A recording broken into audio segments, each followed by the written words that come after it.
Un saludo. Vamos ahora a continuar con el curso de utilización de LVSIM, en este caso utilizando un motor de corriente continua tradicional, el que tiene ya bobina de campo y bobina de armadura.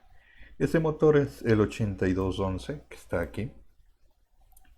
Y este motor tiene la posibilidad de conectarse de diferentes maneras. Tiene una armadura que, como vemos aquí, una bobina de 120 voltios a 3 amperios. Tiene una bobina de campo de 3 amperios que puede ser usado para conexión en serie, es decir, podemos hacer tanto la conexión serie como una conexión compuesta, una compound, aprovechando esta bobina. Tiene la bobina de campo, que aquí se llama bobina shunt, que es una bobina de 120 voltios, 0.4 amperios. Así que podemos alimentar el campo ya sea con una conexión independiente, una conexión shunt paralela, o incluso combinar el campo serie y el shunt y hacer la conexión compound. Y tenemos un rheostato para la bobina de campo, en el caso de que usamos esta bobina. Entonces, es un motor pequeñito que, como vemos, maneja 3 amperios, son unos 360 vatios a lo mucho que puede desarrollar normalmente esta maquinita. Y pues bueno, aquí tenemos mucha flexibilidad de opciones que solemos hacer. En los manuales de LVSIM no se considera el arranque de la máquina, pero nosotros sí hemos intentado observar y sí se observa bastante bien. Entonces, por ejemplo, para hacer arranques, que es lo primero que veríamos con esta máquina, podemos usar el dinamómetro, que a la vez nos ha servido hasta ahora como freno, como carga y como medidor de velocidad y par. Es decir, de aquí podemos sacar todas las variables de la máquina. Podemos ponerla a la derecha o a la izquierda. En este tipo de máquinas ya no hay problema con la conexión. La interfaz de adquisición de datos 9063, que servirá para tomar medidas de corriente, voltaje, velocidades, pares. Y aquí tenemos una fuente de alimentación que nos resulta útil, la 8821. Esta fuente es útil porque tiene fuentes variables y fijas de AC y DC trifásicas y DC hasta 120 voltios, suficiente para alimentar esta maquinita de DC. En el arranque, nosotros a veces incluimos en los laboratorios reales el arranque con resistencias. Aquí vamos a usar la carga resistiva 8311 como resistencia. No hay más elementos en el EVSIM para poder usar unas resistencias de otro valor, pero con esto es suficiente. Entonces, veamos qué posibilidades tenemos para el arranque. La conexión, quizás la más simple, sería una conexión con campo independiente, ¿sí? Entonces, en este caso no le voy a conectar la bobina en serie, voy a conectar la bobina shunt. La bobina shunt va a estar en serie con el reóstato, y entonces estos dos terminales de aquí, el 5 y el 8, serían el campo, y el 1 y el 2 la armadura. Entonces la armadura le voy a alimentar, como es de una fuente de 3 amperios, por lo menos lo que necesita, de esta fuente que dice terminal 7N, como dice aquí el nombre en la fuente. Es una fuente variable que da de 0 a 120 con esta perillita y maneja hasta 8 amperios, así que es suficientemente potente para manejar la armadura.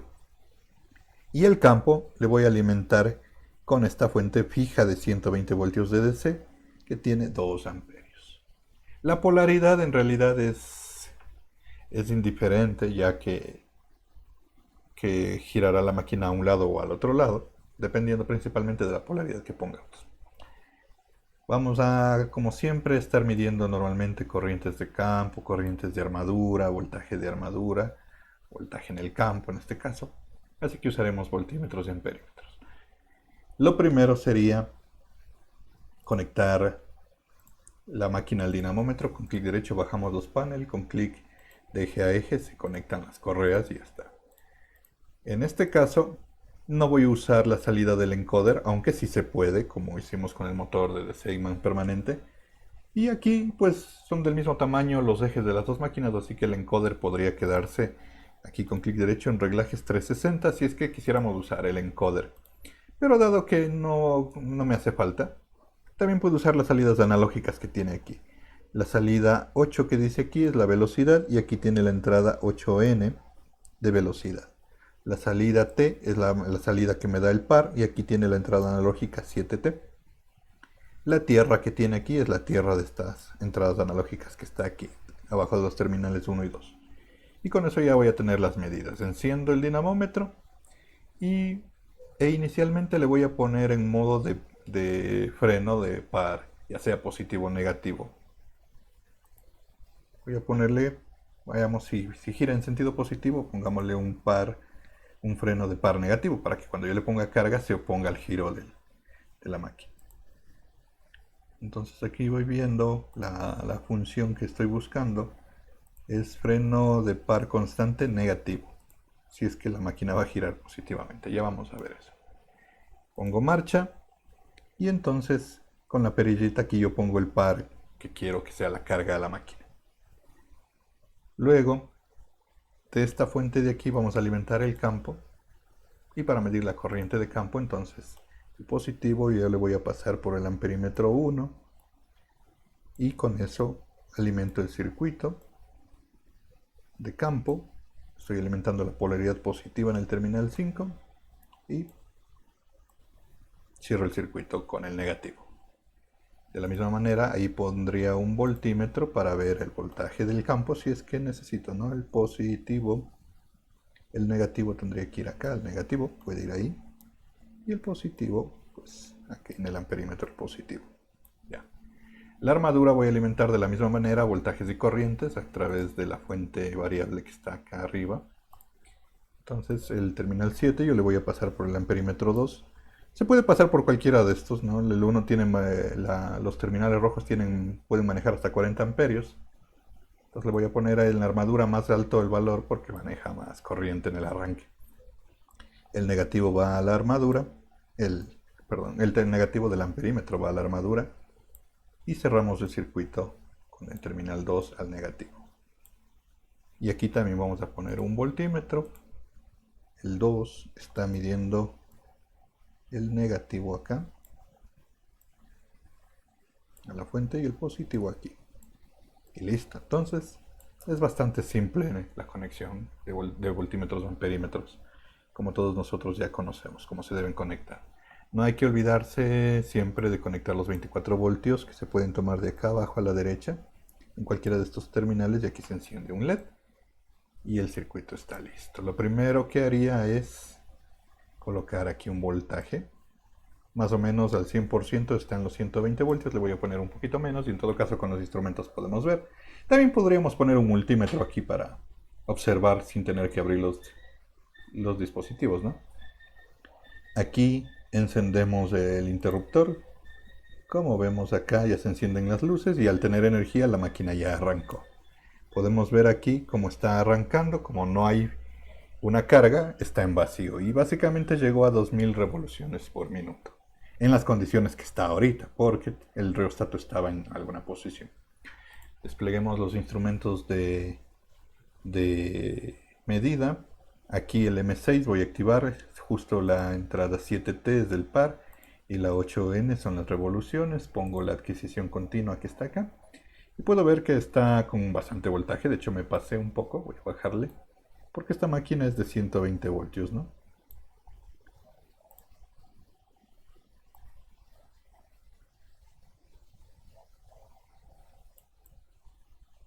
Interesante que aquí dice 120 voltios, pero cada 144.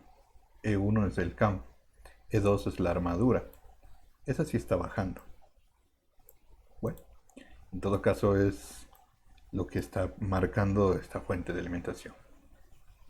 El campo está alimentado con 144 voltios y está en 0.26 amperios. Entonces voy a ponerle aquí en los instrumentos de medida un nombre, ¿no? Para recordar cuál es cada uno.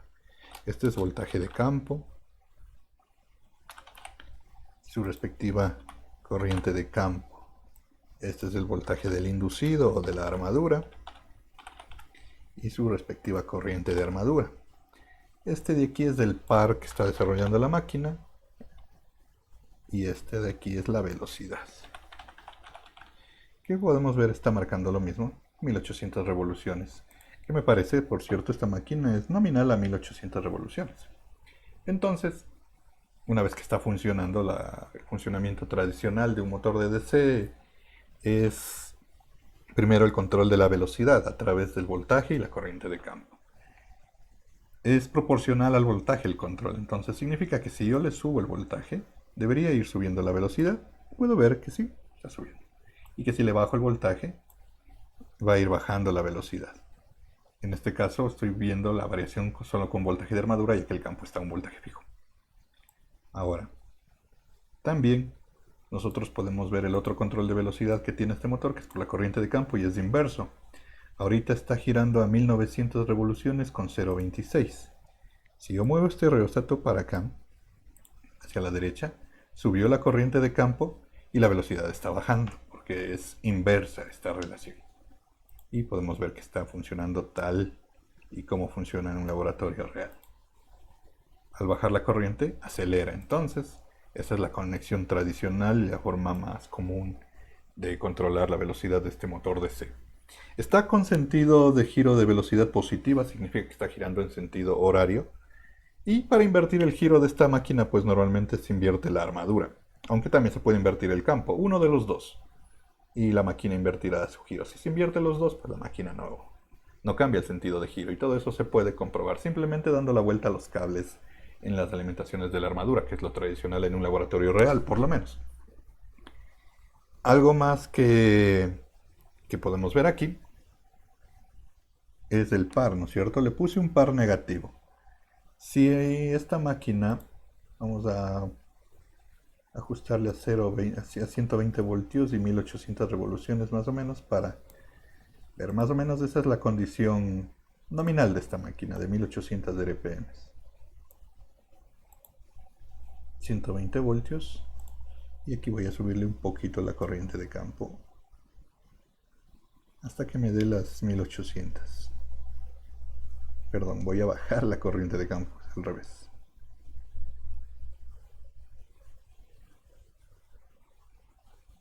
Ya, más o menos ahí están. Se bajó un poquito, siempre hay que esperar que estabilice el sistema de la máquina. Ya.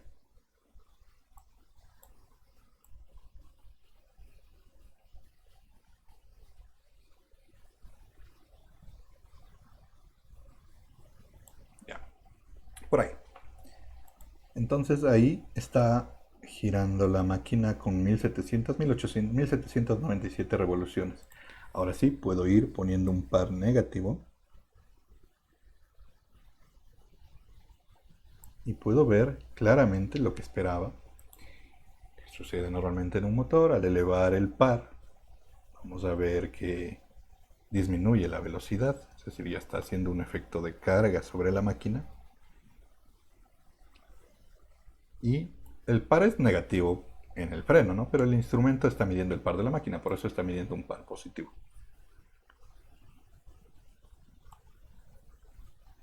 Ahí podemos ver.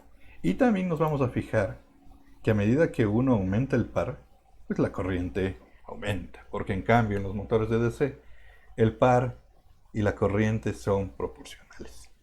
Entonces, al aumentar el par, tengo más corriente. O al revés, con más corriente me desarrolla más par en función de la carga. Entonces, todas esas variables se puede observar de manera bastante fácil. Yo podría subir el par hasta que la corriente de armadura llegue al límite, que era de 3 amperios, lo que significa que es bastante, ¿no? Yo puedo activar también, por cierto, la potencia aquí, si tengo el voltaje, no en el campo. Bueno, en el campo también debería ser el voltaje en continua, el voltaje de armadura hay que ponerle en continua, todos estos deberían ser continua, aquí en los instrumentos. Yo puedo activar aquí el M14, le enciendo y aquí dice que está haciendo la potencia E2 por I2. Y puedo ver obviamente también la potencia que está absorbiendo la máquina. Así que también tengo esa variable como medida. Y creo que con esto sería suficiente. Puedo saber también cuánta potencia puede desarrollar a plena carga. Entonces podría intentar incluso llevarle la carga al máximo hasta los 3 amperios. Y voy a ver que va a desarrollar en teoría casi 360 vatios según los datos que decía la placa. Debería ser, más o menos por ahí.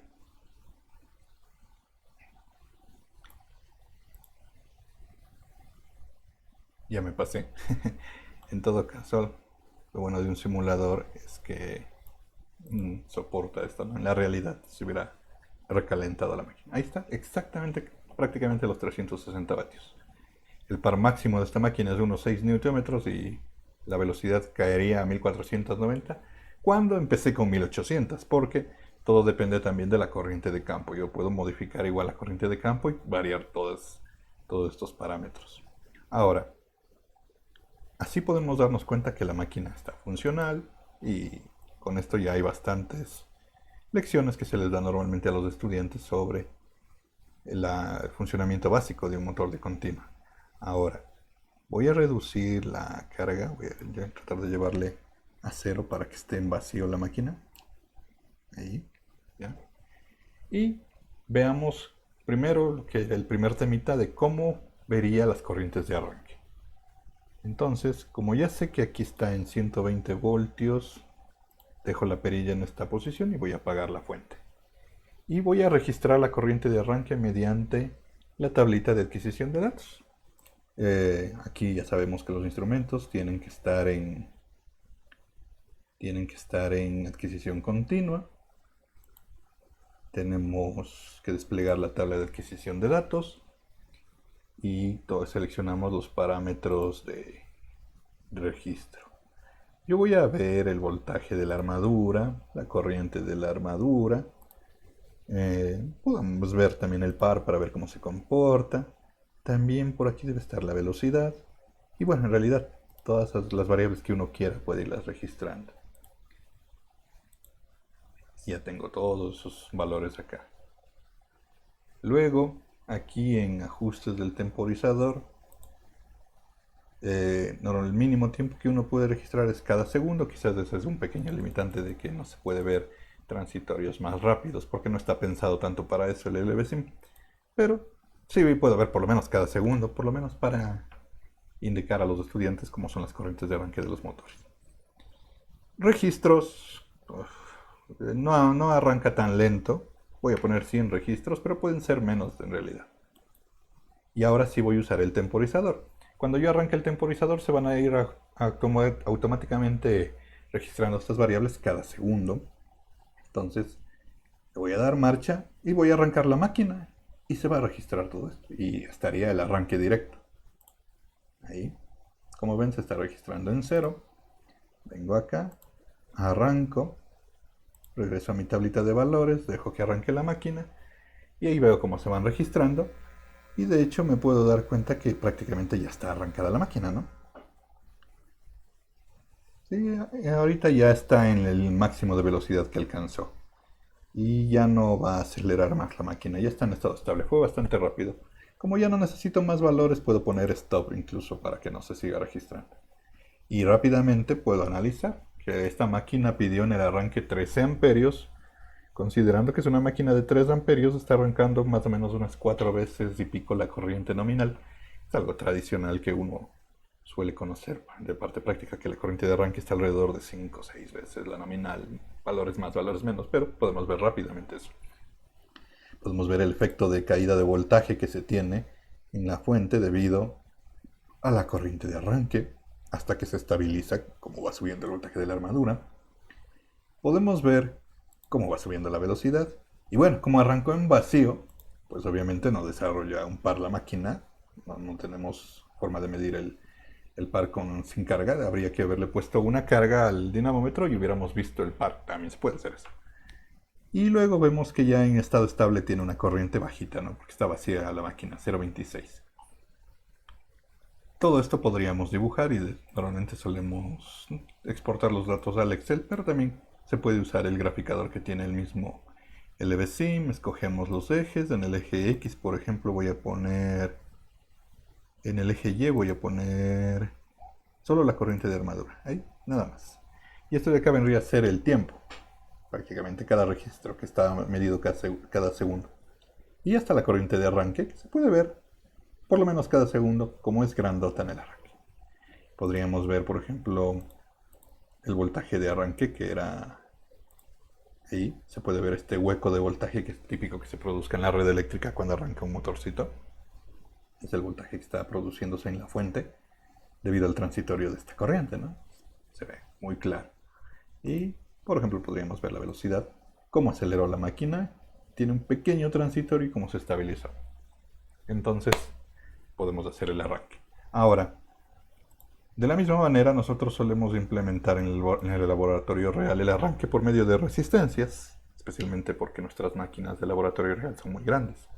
En esta máquina también se puede hacer eso, pero una limitante que hemos encontrado, al menos yo he encontrado, es que normalmente para un arranque con resistencia se necesita una resistencia de pequeño valor y no hay. Entonces lo que yo suelo hacer es tomar las resistencias de la carga resistiva. Esta carga resistiva tiene valores ligeramente altos y les pongo en paralelo todas para tratar de tener la menor carga posible. Aparte que estas resistencias son de este valor a 120 voltios, ¿no? Con esos botoncitos uno activa las cargas, entonces yo voy a activar todas las cargas y esta es la resistencia. Solo para saber, por ejemplo, uno puede poner aquí el ómetro, tomando uno de los multímetros que había acá arriba.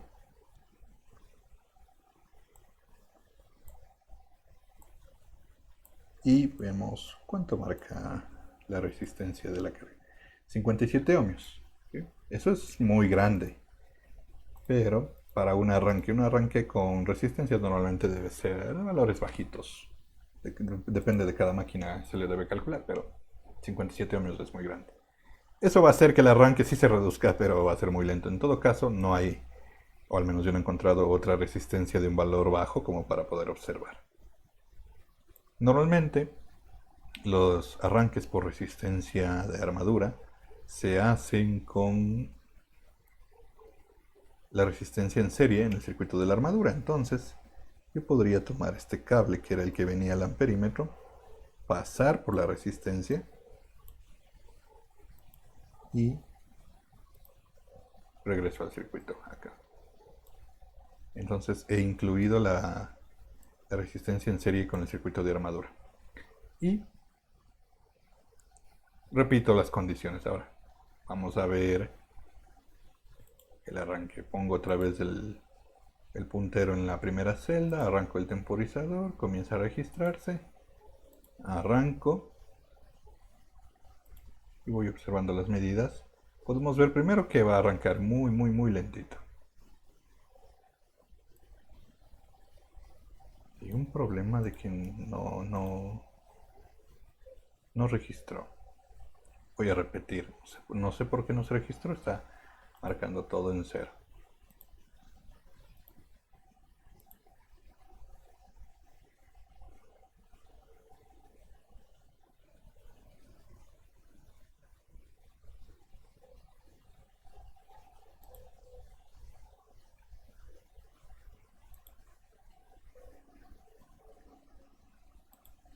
Por si acaso voy a volver a configurar los ajustes del temporizador.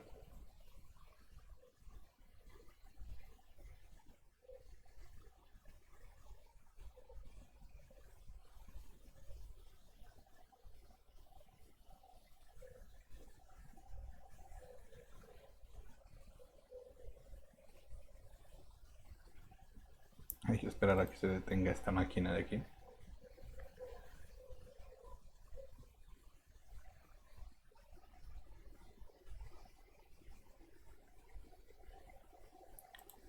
Listo, vamos a probar. Arranco nuevamente el temporizador. Arranco la fuente. Ahí sí ya se registró. No sé qué pasó en el paso anterior. Bueno, tenemos obviamente una reducción grande de la corriente de arranque, ¿no? De hecho, no debía haberle puesto ahí, se sobreescribió. Estábamos viendo que la corriente de arranque se redujo alrededor de 1.5 amperios, pero si le doy clic se reescribieron los valores desde ese lado. Voy a repetir nuevamente. Ahora, si uno quiere detenerle rápido, también puedo aprovechar aquí el freno que tiene la máquina. Estoy subiendo para que se frene rápido.